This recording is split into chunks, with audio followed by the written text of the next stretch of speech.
প্রিয় দেশবাসী, পাহাড়ি বাঙালি সকলকে আমি নমস্কার জানাই এবং কৃতজ্ঞতা জানাই। বাংলাদেশে আমরা সকল সম্প্রদায়ের মানুষ বসবাস করি, সকল ধর্মের মানুষ বসবাস করি। আমরা বসবাস করি এই বাংলাদেশে আমরা বসবাস করি সকল সম্প্রদায়ের মানুষ, সকল আমরা এই বাংলাদেশে নাগরিক। আমাদের পাহাড়ি এবং বাঙালি মাঝে মাঝে সংঘর্ষণ হয়ে থাকে। মাঝে মাঝে আমাদের পাহাড়িদের সাথে বাঙালিরা সবসময় না হলেও মাঝে মাঝে দুর্ঘটনা ঘটে থাকেন। সেটা হলো সবচেয়ে খারাপ উদ্দেশ্য হয়ে থাকে আমাদের এই বাংলাদেশে খারাপ। সেটা হলো সবচেয়ে খারাপ উদ্দেশ্য, কারণ আমরা পাহাড়ি হতে পারি, আপনারা বাঙালি। এই দুই ধরনের মধ্যে আমরা খুব জেগে থাকাটা সবচেয়ে খারাপ উদ্দেশ্য হলো এই সংঘর্ষণ, মারামারি, কারাকারি, হানাহানি, এই সবই জিনিস আমাদের দেশে এটা একটা দুর্ভিক্ষ জিনিস বলা যায়। আমরা পাহাড়িদের কখন যে পার্বত্য অঞ্চলে বসবাস করি সেটাও আপনারা ভালো করে জানেন। আমরা ভালো করে জানেন বাংলাদেশ কখন স্বাধীন হয়েছে, কখন যে বাংলা রাষ্ট্র তৈরি করা হয়েছে সেটাও আমরা ভালো করে জানি।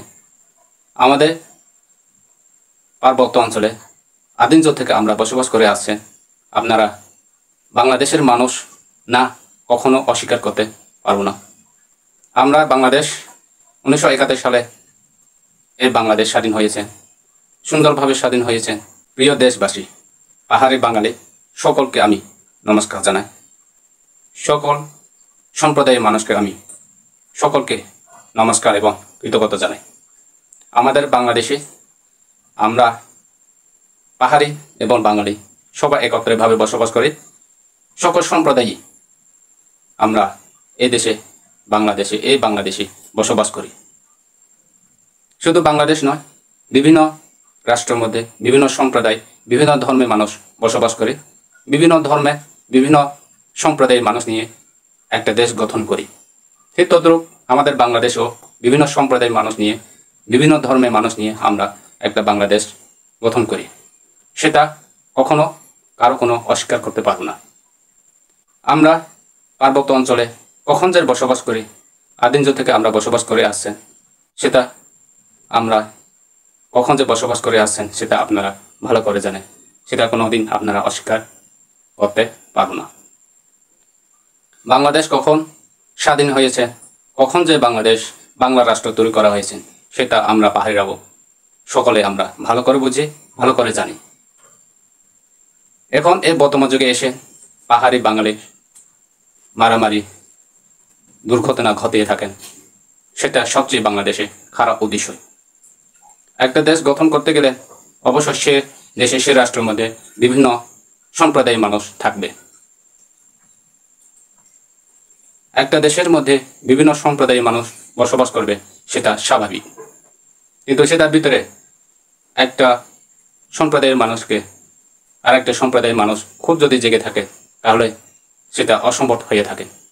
কারণ আমরা পাহাড়ি হতে পারি, কিন্তু আমরাও বাংলাদেশে বসবাস করি।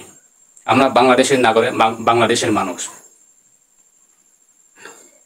তো একটা দেশ সুন্দরভাবে এগিয়ে যাওয়ার জন্য কাজ করতে হলে সকল সম্প্রদায়ের মানুষ একত্রিতভাবে মিলিয়ে কাজ করা উচিত।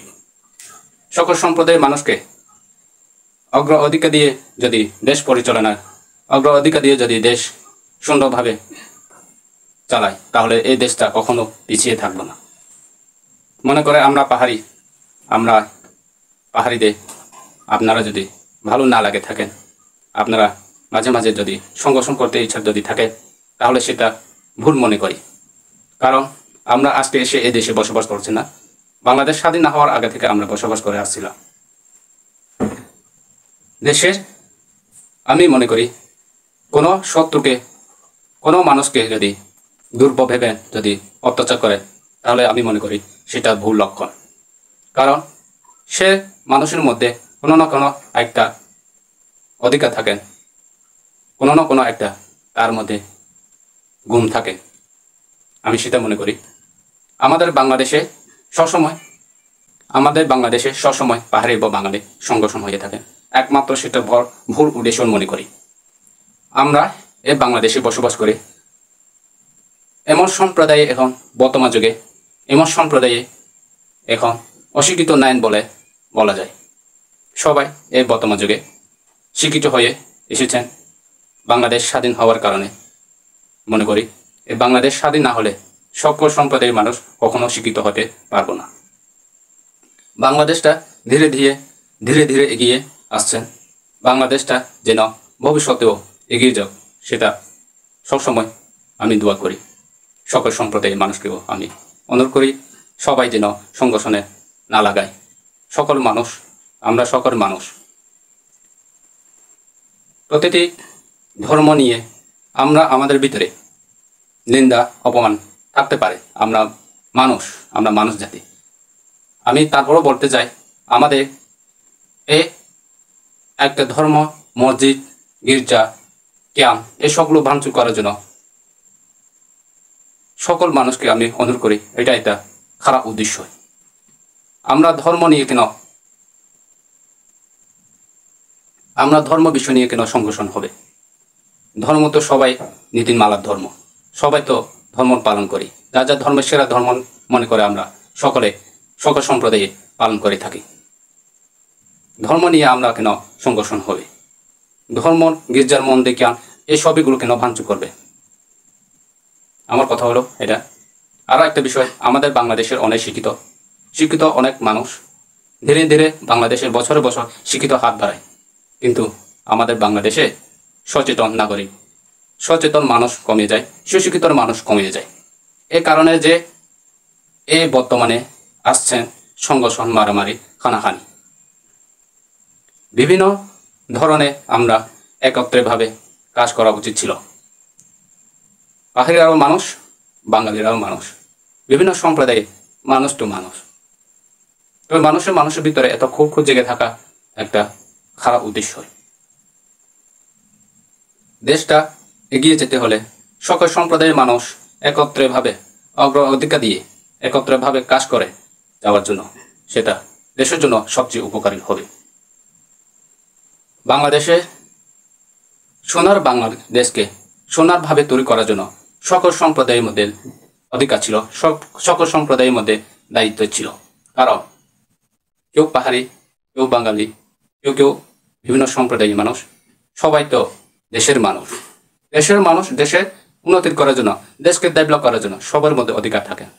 কিন্তু আমরা আমাদের ভিতরে খুব যদি একজনের প্রতি আরেকজন যদি খুব যদি জেগে থাকেন, আরেকজন সম্প্রদায়ের সাথে আরেকটা সম্প্রদায়ের সাথে একটা সম্প্রদায় যদি সংঘর্ষণ লেগে থাকে, দেশটা কখন যে কোথায় দিকে চলে যাবে, কখন যে দুর্ঘটনা ঘটবে, কখন যে দুর্ভিক্ষ চলে আসবে সেটা তো আরো নির্ধারিতভাবে বলতে পারে না।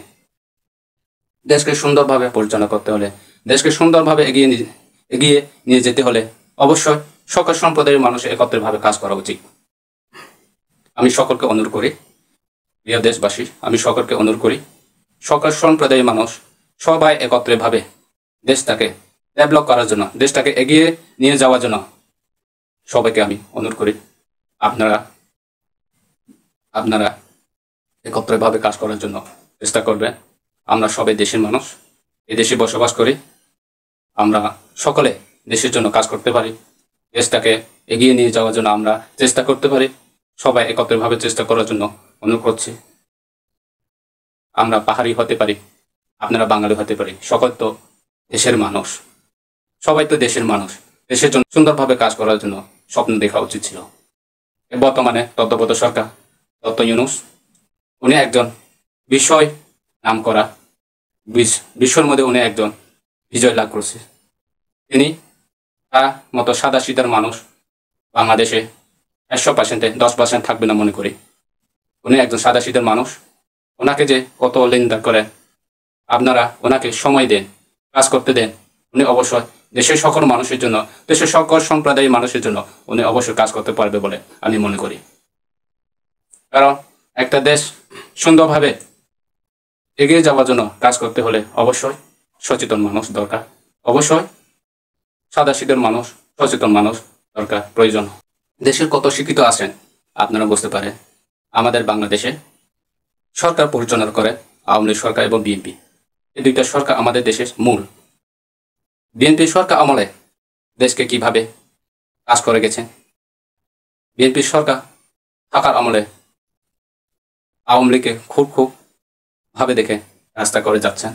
বিএনপির সরকার যাওয়ার পরে আওয়ামী সরকার যখন এসে তখনই আওয়ামী লীগরা বিএনপির উপর খুব জেগে মানে অনেক কিছু অত্যাচার করে দেশকে পরিচালনা করে।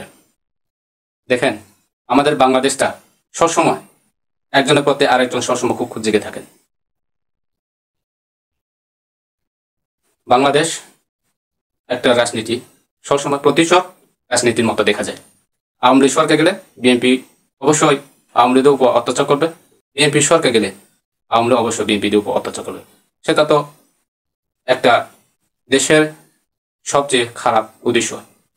এরকম প্রতিশোধ রাজনীতি না করে সবাই আমরা যে সরকার আসুন না কেন সুন্দরভাবে দেশকে যে পরিচালনা করবে, সে যদি সুন্দরভাবে যদি সকলে সম অধিকার দিয়ে যদি কাজ করে, তাহলে আমাদের বাংলাদেশটা অবশ্যই সুন্দরভাবে এগিয়ে যাবে, সুন্দরভাবে এগিয়ে থাকবে। দেশটা প্রতিটি উন্নতম রাষ্ট্রের মতো আমাদের দেশটাও এগিয়ে যাবে, এরকম মনে করি আমি। কারণ দেশটা হলো সবারই, দেশটা সবারই দেশ, সবাই তো অধিকার আছে অনেক কিছু করবা দেশকে উন্নতিতে নিয়ে যাওয়ার জন্য।